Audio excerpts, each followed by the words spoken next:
The challenge begins with how to pronounce his name. The first bit should sound like ni, the second like cha, Nietzsche. Then we need to get past some of his extraordinary and provocative statements.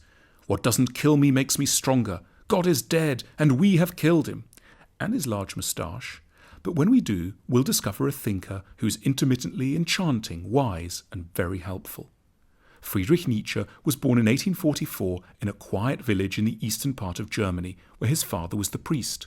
He did exceptionally well at school and university, and so excelled at ancient Greek that he was made a professor at the University of Basel when still only in his mid-20s.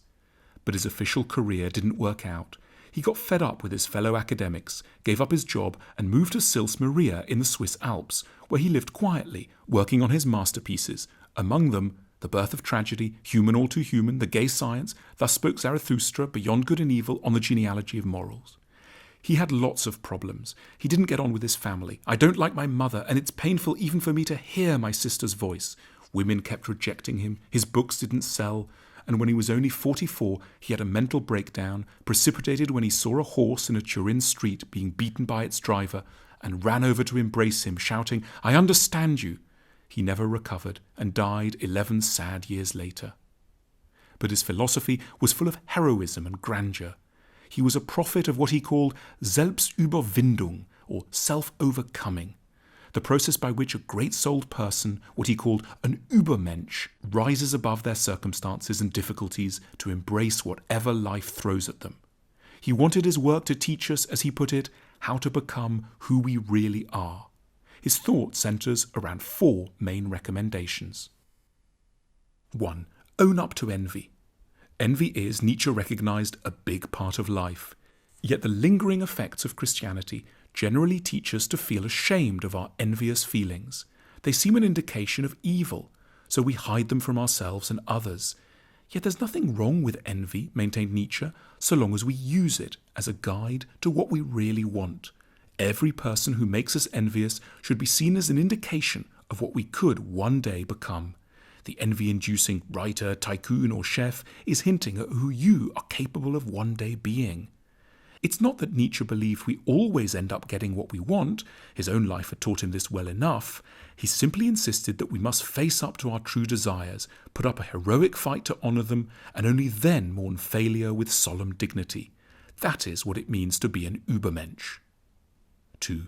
Don't be a Christian. Nietzsche had some extreme things to say about Christianity.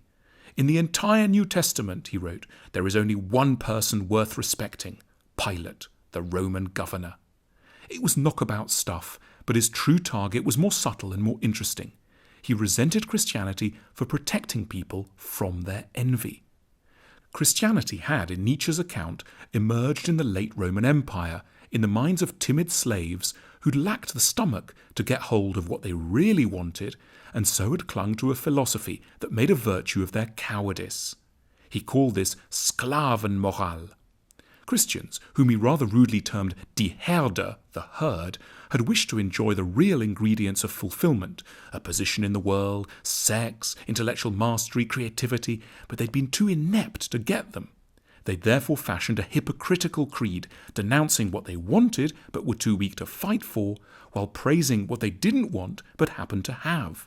So, in the Christian value system, sexlessness turned into purity, weakness became goodness, submission to people one hates became obedience, and, in Nietzsche's phrase, not being able to take revenge turned into forgiveness.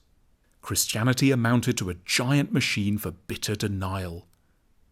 3. Never drink alcohol. Nietzsche himself drank only water, and as a special treat, milk, and he thought we should do likewise. He wasn't making a small, eccentric dietary point. The idea went to the heart of his philosophy, as contained in his declaration, "There have been 2 great narcotics in European civilization, Christianity and alcohol." He hated alcohol for the very same reasons that he scorned Christianity, because both numb pain, both reassure us that things are just fine as they are, sapping us of the will to change our lives for the better.